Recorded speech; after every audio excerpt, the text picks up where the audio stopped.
गुमनाम पत्र की निष्पक्ष जांच करो, गुमनाम पत्र की निष्पक्ष जांच करो, गुमनाम पत्र की निष्पक्ष जांच करो। प्रवीण अत्री। प्रवीण जी, क्या कुछ करना चाहेंगे? गुमनाम पत्र वायरल हो रहा है।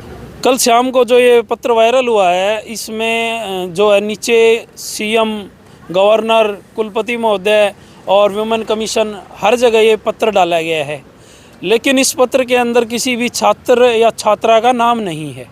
तो इसे कहने का मतलब है कि गुमनाम पत्र है भाई, जिसने भी डाला है, और आरोप लगाए गए हैं डीन के ऊपर।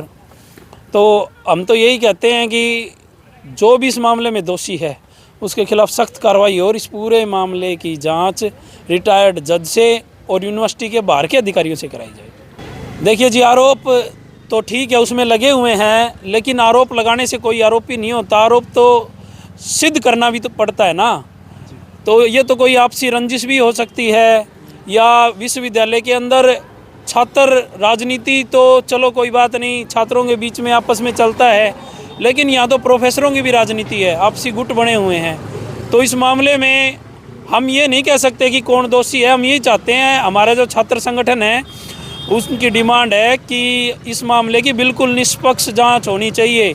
अगर ये साजिश है तो उन दोषियों को सज़ा मिले जिसने साजिश रची है, अगर साजिश नहीं है और ये सच है तो उस प्रोफेसर को सज़ा मिले। हमारा छात्र संगठन ज़मीनी स्तर पर काम कर रहा है। छात्र छात्राओं के लिए पहले भी जितने मुद्दे में उनको बड़ा हमने लड़ाई लड़ी है, छात्रों के लिए संघर्ष किया है। तो हमारी टीम हर क्लास, हर डिपार्टमेंट के अंदर तक मौजूद है, पर ये मामला हमारे नॉलेज में नहीं है। और पिछले 10-15 दिन से मैं भी लगातार यूनिवर्सिटी हूँ, कॉलेज कैंपस में भी जा रहा हूँ, मैं यूनिवर्सिटी कैंपस में भी जा रहा हूँ, पर ऐसा मामला मेरी नॉलेज में नहीं है। लेकिन कल जब हमने इस पत्र को देखा और मीडिया ने इस पत्र को हाईलाइट किया, तब ये मामला उजागर हुआ है। इस मामले की निष्पक्ष जांच हो, जो दोषी है उसके खिलाफ सख्त से सख्त कार्रवाई हो, वरना हमारे छात्र संगठन एक स्टैंड पर हैं, हम सारे एक मंच पर हैं।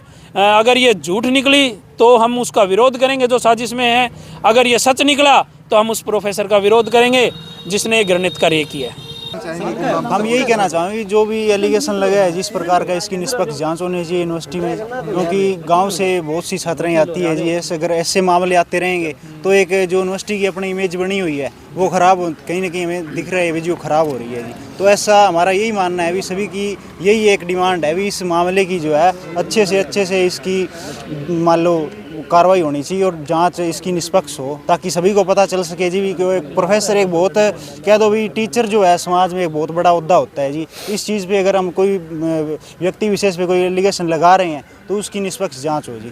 थैंक यू जी। ऐसे एक गुमनाम चिट्ठी कल शाम को हमारे पास भी आई है, जिसमें हमारे university school of graduate studies के एक प्रोफेसर पर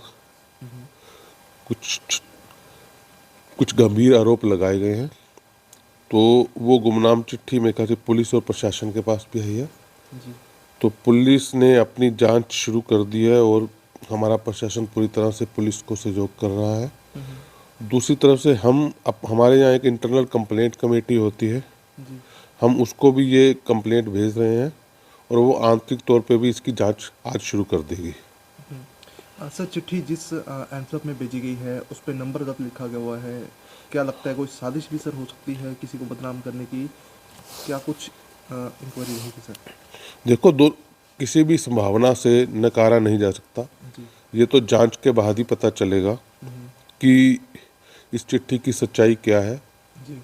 तो जब तक जांच के नतीजे सामने नहीं आ जाते या कोई पुख्ता जानकारी इसके बारे में नहीं आ जाती, इस तरह का कोई कमेंट कर पाना मुश्किल है। लेकिन यही है कि जांच चल रही है और जो भी एजेंसी, विश्वविद्यालय प्रशासन पूरी तरह से जांच का सहयोगी होगा। और हमें ये मानते हैं कि जैसे भारतीय कानून है कि दोषी कोई बचना नहीं चाहिए और निर्दोष को किसी भी तरह की कोई सज़ा नहीं होनी चाहिए। इसी के साथ यही है कि जांच से जो हमारा है वो सत्य सामने आएगा और अगर किसी की शरारत है तो उसको सज़ा, अगर कोई दोषी है तो उसको सज़ा मिलनी चाहिए, अगर किसी की शरारत है तो उसको भी सज़ा मिलनी चाहिए। यूनिवर्सिटी अपने स्तर पे भी जांच करेगी? हाँ, अपने स्तर पे भी हम जांच आज शुरू कर देंगे। हमारी इंटरनल कंप्लेंट कमेटी होती है, वो जांच करेगी इसकी। रात को पुलिस ने भी सर इंक्वायरी करने की हाँ नहीं, आई थी रात को, पुलिस आई थी, उन्होंने कुछ लड़कियां जो हॉस्टल में रह रही हैं उनसे बातचीत की है, तो वो पुलिस उसका क्या बातचीत हुई है वो उसका रिकॉर्ड पुलिस के पास ही है।